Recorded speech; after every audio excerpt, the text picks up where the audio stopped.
Oui, je viens de rencontrer Son Excellence Monseigneur Benjamin Ndiaye, archevêque de Dakar, à la suite de ma nomination comme ministre des Transports aériens et du développement des infrastructures aéroportuaires depuis le 11 octobre par décret présidentiel. J'en profite de, je profite de cette occasion pour remercier Son Excellence le président Macky Sall, son premier ministre M. Aboudouba, pour la confiance qui a été placée en ma personne.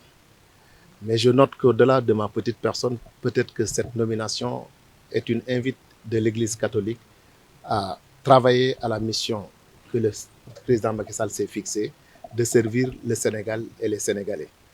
Et à partir de là, il m'était obligatoire de passer voir l'archevêque en visite de courtoisie pour qu'il prie pour moi et prie pour la mission.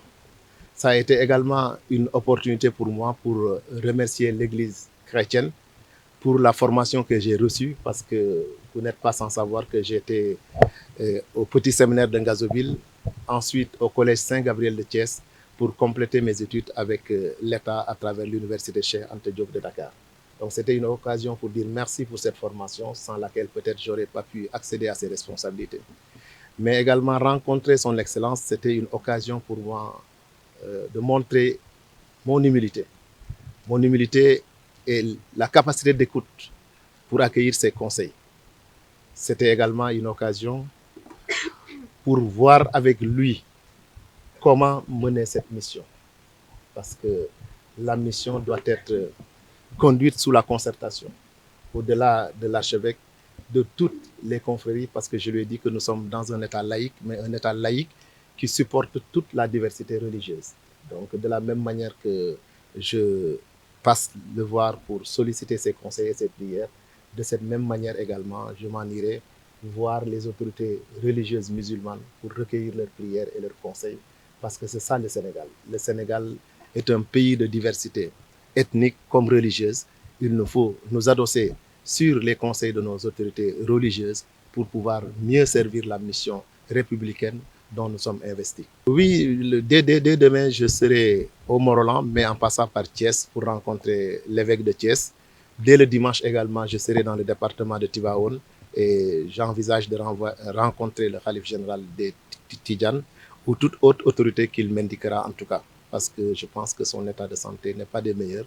Je profite de l'occasion pour prier pour lui, que Dieu lui donne une bonne santé pour lui permettre de mener à bon terme la mission qui lui est confiée.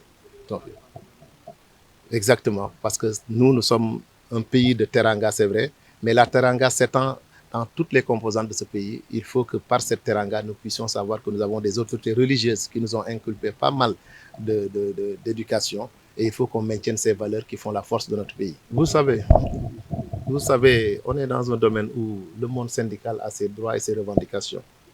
Je les ai rencontrés, nous sommes en discussion et la suite des discussions vous serez informé de la suite des discussions.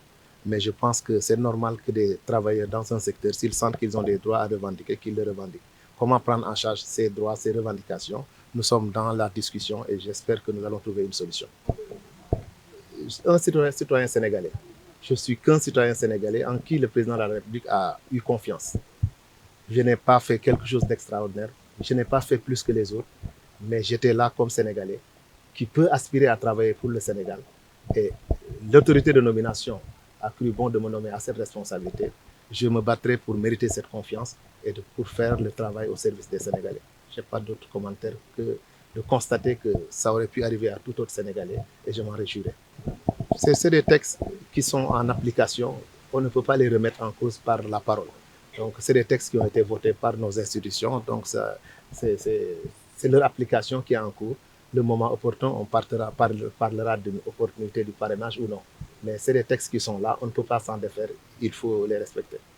Oui, je voudrais lancer un appel à toute la jeunesse sénégalaise par rapport aux besoins de respect de nos autorités religieuses, parce que nous avons constaté des dérapages énormes à la limite sur les réseaux sociaux par rapport à ces autorités. Nous sommes des Sénégalais inculpés dans des valeurs religieuses, quelle que soit la religion, parce que nous sommes un État laïque qui accepte la diversité religieuse. Donc, de ce fait, ces comportements ne sont pas dignes d'un Sénégalais. Donc, j'en appelle à la responsabilité et des jeunes pour qu'ils comprennent que le combat que nous menons, nous n'avons pas besoin de le mener en s'écartant des lignes qui nous ont été tracées par nos parents dans notre éducation, par nos autorités religieuses également dans l'éducation. On peut atteindre les objectifs sans passer par ces pugilats ou ces injures à l'endroit de nos chefs religieux. En tout cas, je fais un appel à toute la jeunesse pour que le respect dû à nos autorités religieuses soit vraiment donné à celles-ci.